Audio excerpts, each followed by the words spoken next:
No fecho do vídeo anterior, nós ficámos com um exemplo muito simples do que é construir o ponto de partida para desenvolvermos uma aplicação com acesso a uma API com HTTP Simple Authentication. E neste caso, nós criámos aqui então uma função que permite então passar um endpoint, um user e uma pass e receber uma resposta da nossa API, tudo de uma forma muito simples.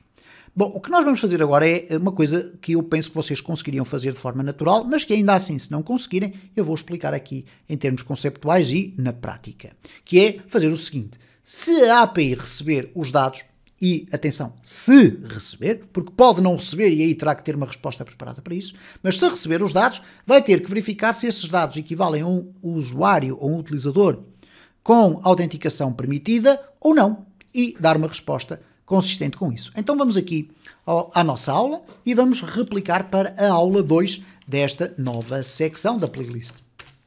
Vamos abrir aqui com o VS Code. Okay, eu tinha aqui já um aberto, vamos fechar aqui, vamos abrir aqui esta nova e, portanto, o que nós temos aqui então é a chamada a este endpoint que ficou na nossa API anterior. Aqui, obviamente, eu vou ter que alterar isto, depois, obviamente, nós iremos ter que criar aqui um fecheiro de configuração para aceder a tudo isto, iremos tentar, eventualmente, aproveitar o código dos exercícios da secção anterior para não estarmos aqui a perder imenso tempo, mas este pedido vai ser feito da mesma forma utilizando o João e o ABC123. Onde é que o segredo deste vídeo vai estar? Ok, o que é que a minha API vai fazer se, por exemplo, não existir um user, ou não existir uma pass, ou o user e a pass não corresponderem à lista de users que têm autenticação permitida para poderem aceder à nossa API. Então eu vou ter que colocar aqui uma lógica, que neste momento eu vou colocar simplesmente aqui, que é vamos colocar em português para vocês entenderem melhor. Depois, obviamente, já sabem qual é a minha opinião, deverão colocar sempre comentários em inglês. Verifica se existe user e pass. Depois, vamos ter que verificar, ou verifica, se user e pass têm autenticação válida. Ok? E se não tiverem autenticação válida, terá que existir uma mensagem de erro a dizer que, ok, não há possibilidade de acederem àquilo. Então vamos aqui fazer a verificação se o user e a pass vieram no request. Então eu vou colocar aqui, vieram com o request HTTP. Como é que eu verifico isto? É muito fácil. Eu tenho aqui os dois valores, eu vou perguntar assim, if is set, isto é, se não estiver definido, o quê? Isto que aqui está, ou is set. E agora vou colocar aqui esta parte do PW, ok? Aqui já vamos tratar dos dados corretos, portanto aqui o is set termina ali e depois o is set disto e vamos aqui colocar isto assim e vamos ter que tirar daqui o. Bom, ok, portanto o que ele está aqui basicamente a perguntar é o seguinte, eu vou colocar assim para vocês conseguirem ler um bocadinho melhor. Se não existe esta variável ou esta chave dentro do array da Super Global Server, isto é, se não existe isto ou não existe isto, então nós temos um erro de pedido de autenticação. Okay? Então nós aqui iremos ter que apresentar um erro de autenticação. Como é que nós apresentamos um erro? Como é uma resposta da nossa API, eu vou colocar aqui agora, assim, hard-coded, JSON encode, neste caso é encode, e vamos colocar aqui dentro a nossa resposta. Bom, a nossa resposta, que é sempre no formato de um array, porque vai conter aqui várias chaves, eu vou colocá-la aqui de forma hard-coded, status, vou colocar isto como sendo um error, não é um sucesso, e agora vamos colocar aqui a mensagem message, e vou colocar aqui invalid access. Acesso inválido. Simplesmente isso. Não houve pedido, não houve envio de dados do utilizador, então o acesso é inválido. E não envio rigorosamente mais nada.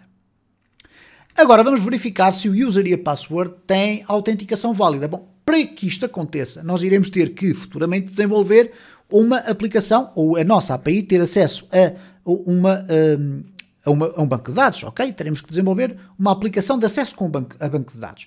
Neste caso, como não vamos ainda fazê-lo, o que eu vou definir aqui é um array com users, ok? Então eu vou colocar aqui usuários, vamos colocar assim, usuários permitidos. Bom, vamos colocar aqui assim, usuários é igual a um array, e neste array nós vamos ter aqui um user e uma password. Então para isso eu vou aqui simplificar as coisas da seguinte forma, vou criar um outro array aqui dentro, e neste array eu vou dizer aqui o user vai ser, neste caso, João, e a pass vai ser ABC123. Depois, se eu quiser outro utilizador, eu vou adicioná-los aqui, como se fossem resultados provenientes de um banco de dados. Vou colocar aqui a Ana, 111, e aqui o Carlos com o 222. Estes são os únicos usuários com autorização, ou com autenticação, perdão, para poder aceder ao nosso banco de dados. Então o que é que nós vamos ter que fazer aqui? Nós vamos ter que procurar dos dados que foram carregados, porque a partir deste momento nós já sabemos que existem estas duas variáveis na superglobal do server. Eu vou ter que procurar se existe algum usuário aqui dentro desta coleção que contenha user e password correspondente. Então eu vou fazer assim, authentication error, ou invalid authentication, por exemplo, invalid ou valid, enfim, é como nós quisermos, valid authentication. Bom, como é que nós vamos dizer? Que o valid authentication vai ser igual a false. Por defeito ela está falsa, isto é, não tem autenticação válida. Mas agora vamos verificar se ela pode ser transformada em verdadeira. Então, for each, neste caso vamos percorrer estes resultados dos usuários. Usuários as usuário. E agora vamos perguntar em cada um deles se existe algum que contenha aquele match. If, obviamente coloquei ali usuário on, if usuário de user for igual ao user, e este user que nós estamos a usar aqui é este que aqui está, ok? Isto é, se o usuário, o utilizador do usuário for igual àquele e a pass for igual à pass, neste caso é esta que aqui está, então nós vamos ter aqui uma autenticação com sucesso. Então eu vou colocar aqui que o valid authentication é igual a true. E a partir daqui eu já vou ter a possibilidade de analisar se a autenticação é válida ou não. Invalid authentication. E depois o valid authentication. Então aqui, obviamente, o que é que eu vou fazer assim? Vou fazer aqui if, se for falso o valid, aqui vamos colocar valid authentication, então vamos ter aqui um erro. Ora, o erro, obviamente, poderia ser exatamente este que aqui está, mas eu vou colocar aqui uma diferença, para nós podermos ver essa diferença, ok? Aqui, obviamente, vou fazer um return, para que o código não avance. Vou fazer exatamente a mesma coisa também aqui em cima. Eu não quero que o meu código avance depois desta resposta, ok? Então aqui eu vou colocar error, invalid access, aqui invalid authentication credentials. Ok? Isto é, existem os dados para o pedido de autenticação, mas os dados são inválidos porque não existiu aqui um match depois de percorrer todo este caso. Ele começa por ser falso até razão em contrário. E depois vamos testar isto para ver se está a funcionar. E agora aqui temos no Valid Authentication, temos aqui o user, a pass, o status. Agora vamos retirar daqui o user e vamos usar aqui a mensagem. Vamos colocar aqui a message e vamos dizer que Welcome to this API. Okay? Bem-vindos a esta API. Bom, vamos testar então o nosso sistema. Reparem que vamos testar primeiro para verificar se está tudo a funcionar corretamente. Eu vou aqui voltar atrás, vou aqui refrescar e vamos ter a aula 2, vou entrar aqui e vamos à nossa app.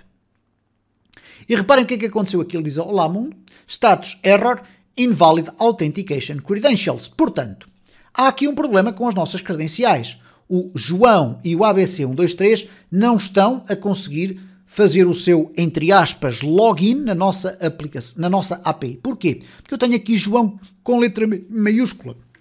Então vamos testar aqui, alterando para João com letra maiúscula, a passe é ABC123 e, portanto, agora já deveríamos ter sucesso. E reparem, sucesso, bem-vindo à nossa API. Obviamente que se eu agora não especificar aqui rigorosamente nada, okay, aqui vamos acabar por ter um erro. Um erro logo no PHP, porquê? Porque nós estamos a pedir o acesso a uma API que está à espera de 3 parâmetros. Então, para evitar que eu tenha aqui um erro, eu posso simplesmente dizer aqui igual a null e esta também igual a null e, portanto, não estou a passar dados nenhuns. Ok? Vamos verificar o que é que vai acontecer agora se eu pedir. Reparem, error invalid authentication credentials. Isto é, o sistema está a enviar o username e a password, mas eles são nulos. Então, temos que ir aqui verificar o seguinte. Eles existem, ok? Eles aqui existem e, portanto, não dá este erro, mas depois, como eles são nulos, ele não vai conseguir fazer a autenticação e vai dar a segunda mensagem de erro. Então, o que nós teremos que fazer aqui é verificar se, para além de definidos, eles não estão vazios, ok? Então, eu vou colocar aqui, eventualmente, o seguinte.